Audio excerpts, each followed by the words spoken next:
ইমান নির্দয়, ইমান হৃদয়হীন, ইমান নিষ্ঠুর, ইমান অমানবীয়, ইমান অত্যাচারী মুখ্যমন্ত্রী ভারতবর্ষের বুকুত বা কোনো রাজনৈতিক নেতা হিমন্ত বিশ্ব শর্মার দৰে নেতা জন্মই হোৱা নাই। যিসকলৰ নাম এনআৰচিত আহিছে, যিসকলে এনআৰচিত আবেদন কৰিছে, যিসকলৰ সুপ্ৰিম কোৰ্ট, হাইকোৰ্ট বা এফটি কোৰ্টত কেছ চলি আছে, তেওঁলোকক উঠাই আনিব নোৱাৰে। আজি অসম চৰকাৰে যি ধৰণে মানুহবিলাকক বাংলাদেশলৈ প্ৰেৰণ কৰাৰ ব্যৱস্থা কৰি আছে, এইটো সম্পূৰ্ণভাৱে আহুৱাযুক্ত হৈ আছে। ইয়াত সম্পূৰ্ণ ভুল নীতিত চলি আছে। পিতৃ ভাৰতীয়, মাতৃ ভাৰতীয়, তাৰ ভনী ভাৰতীয়, তেওঁ কেনেকৈ বিদেশী? আমচুক বাংলাদেশী ৰক্ষক বুলি কয়, কাৰণ আমি বাংলাদেশী বিতৰণ হোৱাটো আমি বিচাৰোঁ। আমি প্ৰথমৰ পৰাই অভিযোগ কৰি আহিছিলোঁ যে অসম চৰকাৰ, বৰ্ডাৰ পুলিচ আৰু গৃহ বিভাগে যি ধৰণে বাংলাদেশী বিতৰণৰ নামত নাটক কৰি আছে আৰু যি ধৰণে বাংলাদেশী বিতৰণ কৰাৰ প্ৰক্ৰিয়া আৰম্ভ কৰিছে, এই প্ৰক্ৰিয়াটো সম্পূৰ্ণ আহুৱাযুক্ত হৈ আছে। আৰু ইয়াত সম্পূৰ্ণ চৰকাৰী একপক্ষীয়ভাৱে ধৰ্মীয় সংখ্যালঘুসকলক টাৰ্গেট কৰি লৈ এই কামবোৰ কৰি আছে। আমি স্পষ্টকৈ কৈছোঁ যে বাংলাদেশী বিতৰণ কৰাৰ ক্ষেত্ৰত সৰ্বভাৰতীয় পৰ্যায়ত বিভিন্ন ষ্টেটত নিয়মবিলাক সুকীয়া, আৰু অসমৰ ক্ষেত্ৰত কিন্তু নিয়মবোৰ সুকীয়া। কাৰণ অসমত কাট অফ ইয়াৰ 1971 25 মাৰ্চ আছে, যিটো সুপ্ৰিম কোৰ্টে একেবাৰে নিৰ্ধাৰণ কৰি দিছে। ইয়াত এনআৰচি হৈছে, ইয়াত এনআৰচিৰ মানুহ আবেদন কৰিছে, ইয়াত 19 লাখ মানুহৰ নাম বাদ পৰি আছে, ইয়াত ফৰেনাৰ্ছ ট্ৰিবিউনেলছ আছে, ইয়াত মানুহৰ বিভিন্ন সময়ত কেছ চলি আছে।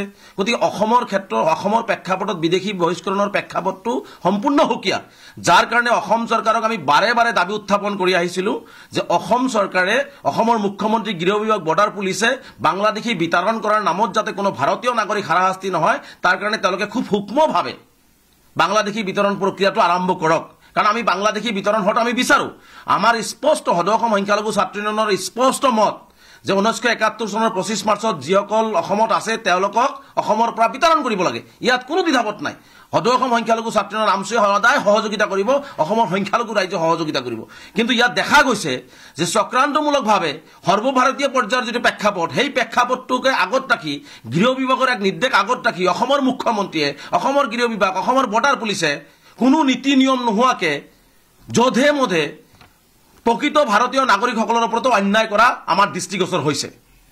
আমি স্পষ্টকৈ কৈছোঁ যে আজি অসম চৰকাৰে যি ধৰণে মানুহবিলাকক বাংলাদেশলৈ প্ৰেৰণ কৰাৰ ব্যৱস্থা কৰি আছে, এইটো সম্পূৰ্ণভাৱে মানে আহুৱাযুক্ত হৈ আছে। ইয়াত সম্পূৰ্ণ ভুল নীতিত চলি আছে। কাৰণ যদি অসম চৰকাৰে যদি বাংলাদেশলৈ মানুহ প্ৰেৰণ কৰি আছে, অসম চৰকাৰে বাংলাদেশক গোটাই দিবৰ সাহস কিয় গোটাব পৰা নাই?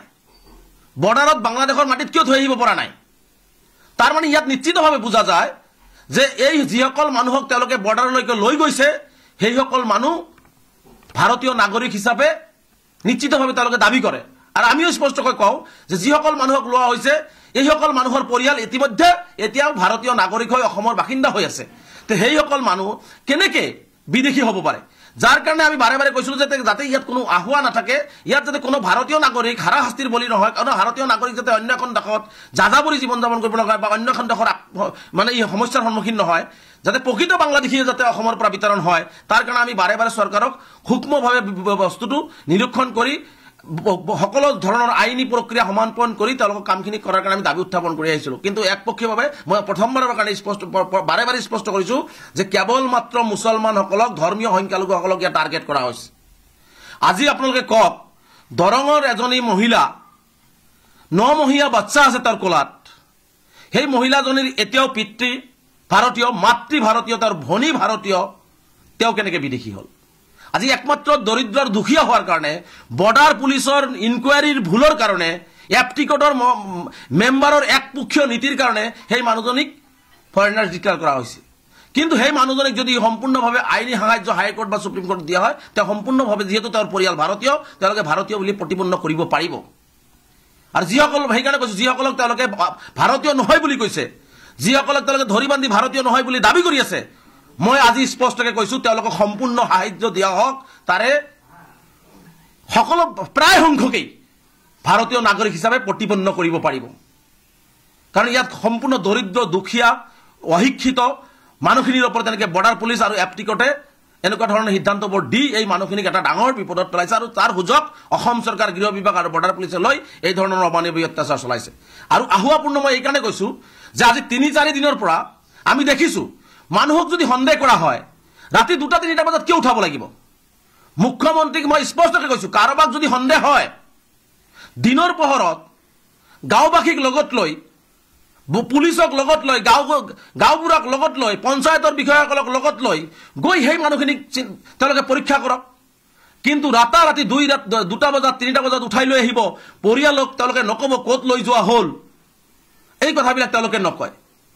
আজি বিহাৰী সম্প্ৰদায়ৰ মানুহক বিহাৰৰ পৰা আহিছে সেইসকল মানুহক আজি উঠাই লৈ আহিছে পৰিয়ালক, তেওঁলোকে কৈ থকা নাই। যোৱাকালি চিৰাঙত প্ৰায় 36 ঘণ্টা পৰিয়ালে গমেই নাপালে তেওঁলোকে ক'ত আছিলে।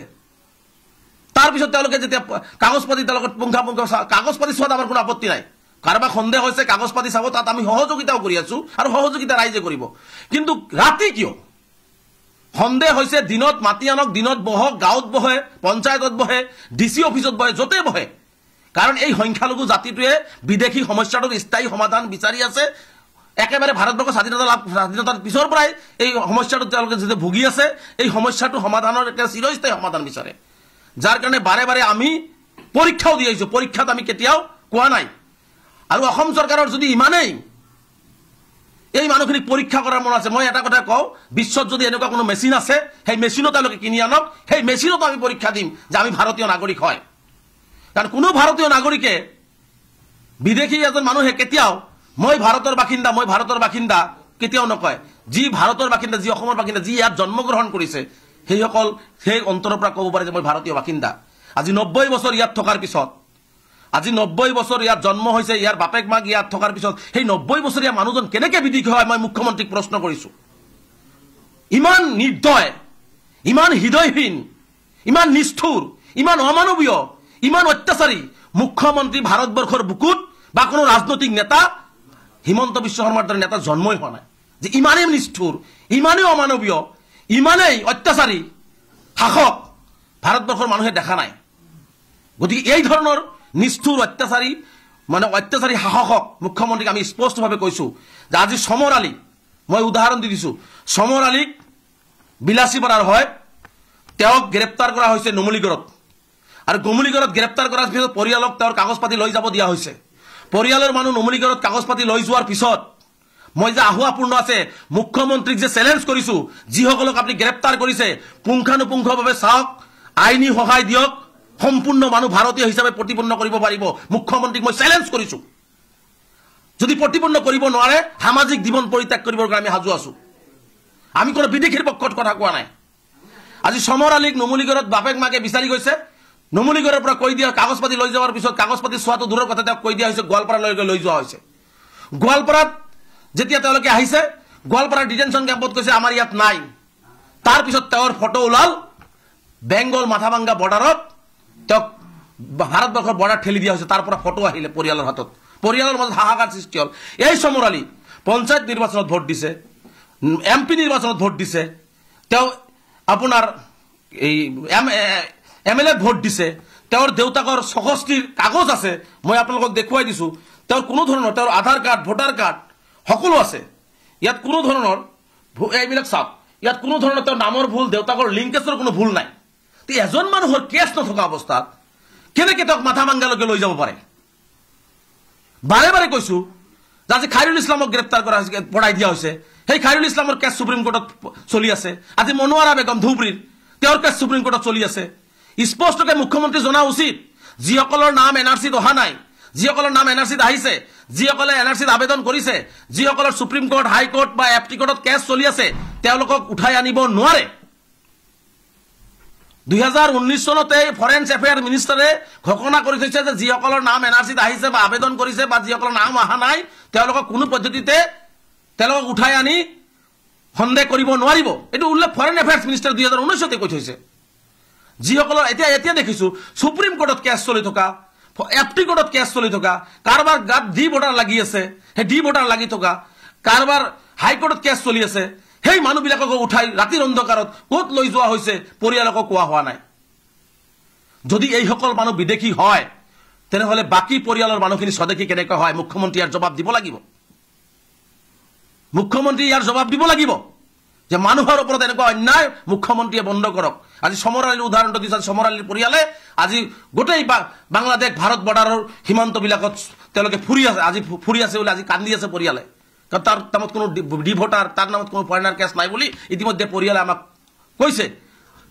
আজি সেই এনেকুৱা উদাহৰণ, আজি গোলাঘাটত আব্দুল বাছেৰ নামৰ এজন ব্যক্তিৰ ঘৰত পুলিচ গৈ তেওঁৰ ঘৰৰ দৰ্জা ভাঙিছে, তেওঁৰ ঘৰৰ গ্ৰিল ভাঙিছে, তেওঁৰ ওপৰত অত্যাচাৰ কৰিছে, তেওঁৰ চকষ্টিৰ আগৰ বহু কাগজ পাতি আছে।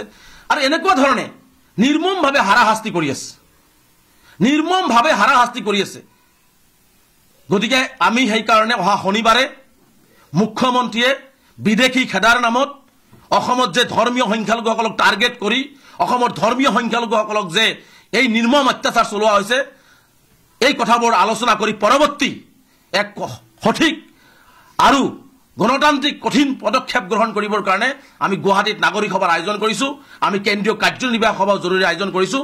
শনিবাৰৰ পিছত অসমৰ সংখ্যালঘু সমাজৰ ওপৰত, অসমৰ ধৰ্মীয় সংখ্যালঘুসকলক নীতি নিয়ম বহিৰ্ভূতভাৱে আইন কানুন নোহোৱাকৈ, আজি যোৱাকালিও দেখিছোঁ ধুবুৰীত বহুত কেইজন মানুহক গ্ৰেপ্তাৰ কৰা হৈছে, তেওঁলোকক ৰাতি উঠাই লৈ আহিছে। ইতিমধ্যে তেওঁলোকক হাইকোৰ্টে গ্ৰেপ্তাৰ কৰিব নোৱাৰিব বুলি, তেওঁলোকক বৰ্ডাৰলৈকে পঠাই দিব নোৱাৰিব বুলি যাতে উল্লেখ কৰাৰ পিছতো সেইসকল মানুহকো কৰা হৈছে। আমি বাৰে বাৰে কৈছোঁ, প্ৰকৃত বাংলাদেশী আছে বাংলাদেশলৈ প্ৰেৰণ কৰক, বাংলাদেশৰ ঘৰলৈ তেওঁলোকে পঠিয়াই দিয়ক। কিন্তু এনেকুৱা ধৰণৰ অত্যাচাৰ কিয়? নে কেৱল মুছলমান হোৱাৰ বাবে? মুখ্যমন্ত্ৰীয়ে ৰাজনৈতিক উদ্দেশ্য আগত ৰাখি মুখ্যমন্ত্ৰীয়ে নিজৰ গাদীখনৰ সুৰক্ষিত কৰাৰ স্বাৰ্থত মানুহক এনেকুৱা ধৰণৰ অন্যায় কৰাটো কোনো পদ্ধতিতে সভ্য সমাজে কৰিব নোৱাৰে। আজি যি ধৰণে এটা পৰিৱেশ সৃষ্টি কৰা হৈছে, আজি ভাৰতবৰ্ষৰ নাগৰিকক যি ধৰণে তেওঁলোকে কেৱল মাত্ৰ গেটটো পাৰ কৰাই ভাৰতৰ মাটিত পেলাই থৈ যি ধৰণে এটা পৰিৱেশ দেখুৱাব বিচাৰিছে, আজি সমগ্ৰ ভাৰতবাসীয়ে চাই আছে, আজি সমগ্ৰ ভাৰতবাসীয়ে চাই আছে। আৰু এই কথা বাৰ্তাবিলাক ইতিমধ্যে আমি অহা শনিবাৰে আলোচনা কৰি সমগ্ৰ ভাৰতবৰ্ষতে বিদেশীৰ নামত স্বদেশী অসমীয়া ভাৰতীয়ৰ ওপৰত যে নিৰ্মম অত্যাচাৰ, এই অত্যাচাৰী শাসক হিমন্ত বিশ্ব শৰ্মাই কৰি আছে, এই কথা বাৰ্তাবিলাক আমি লৈ যোৱাৰ কাৰণে সমগ্ৰ ভাৰতবৰ্ষৰ আমি লৈ যোৱাৰ কাৰণে আমি চেষ্টা কৰিম আৰু নিশ্চিতভাৱে লৈ যাম আৰু প্ৰবলভাৱে ইয়াৰ গণ আন্দোলন আমি গঢ়ি তুলিম। গতিকে স্পষ্টকৈ আমি মুখ্যমন্ত্ৰীক দাবী উত্থাপন কৰিছোঁ যে বিদেশী বিতৰণ কৰক, সূক্ষ্ম শুদ্ধ সঠিক প্ৰক্ৰিয়া গ্ৰহণ কৰি আইনী মেৰপকত থকা মানুহখিনি আইনী মেৰপকৰ পৰা শেষ হওক বা তেওঁলোকক আইনী সুৰক্ষা দিয়া হওক, দি পেলাই যদি তেওঁলোকৰ প্ৰকৃততে কোনোবাই বাংলাদেশী ওলায় তাক বাংলাদেশৰ প্ৰেৰণ কৰক। কাৰণ ৭১ৰ আগৰ কোনো মানুহক আমি অসমত থকাটো আমি কেতিয়াও কামনা নকৰোঁ। কিন্তু ৭১ৰ আগৰ মানুহক হাৰাশাস্তি আৰু অত্যাচাৰ আৰু এনেকুৱা নজিৰবিহীনভাৱে অমানৱীয়ভাৱে মানুহক ৰাস্তাত পেলাই থৈ অহা কাৰ্য আমি কোনো পদ্ধতিতে সহ্য নকৰোঁ। গতিকে আমাক কোনোবাই যি ধৰণে আখ্যায়িত নকৰক কিয়, কোনোবা আমি দেখিছোঁ, আজি যোৱাকালিও দেখিছোঁ নিজৰ গাঁৱত চিনি নোপোৱা সংগঠনৰ নেতা বুলি জাহিৰ কৰা বহুতেই আমচুক বাংলাদেশীৰ ৰক্ষক বুলি কয়। আমচুক কেতিয়াও বাংলাদেশীৰ ৰক্ষক নহয়, আমি স্পষ্ট কৰিছোঁ। আমচুক কেতিয়াও বাংলাদেশীৰ পক্ষতো নাই। স্পষ্টকৈ সেইসকল গাঁৱত চিনি নোপোৱা মুধা ফুটা নেতাবিলাকক কৈ দিছোঁ, যিসকল ভাৰতীয় নাগৰিক অন্যায়ভাৱে বিদেশী সজাবলৈ চেষ্টা কৰা হৈছে অসম চৰকাৰ, গৃহ বিভাগ, বৰ্ডাৰ পুলিচে, সেইসকল ভাৰতীয়ৰ পক্ষত কোনোবাই আমাক যিয়ে নকওক, হাজাৰ বাৰ সদৌ অসম সংখ্যালঘু ছাত্ৰ ইউনিয়ন তেওঁলোকৰ কাষত থিয় হ'ব। কাৰণ তেওঁলোকে ভাৰতীয়, তেওঁলোকৰ সৰু সুৰা নামৰ ভুলৰ কাৰণে, বৰ্ডাৰ পুলিচৰ ভুলৰ কাৰণে, এফটিকটৰ একপক্ষীয় নীতিৰ কাৰণে তেওঁলোকে কেতিয়াবা হয়তো বিদেশীৰ নামত লেবেল ল'ব লগা হৈছে।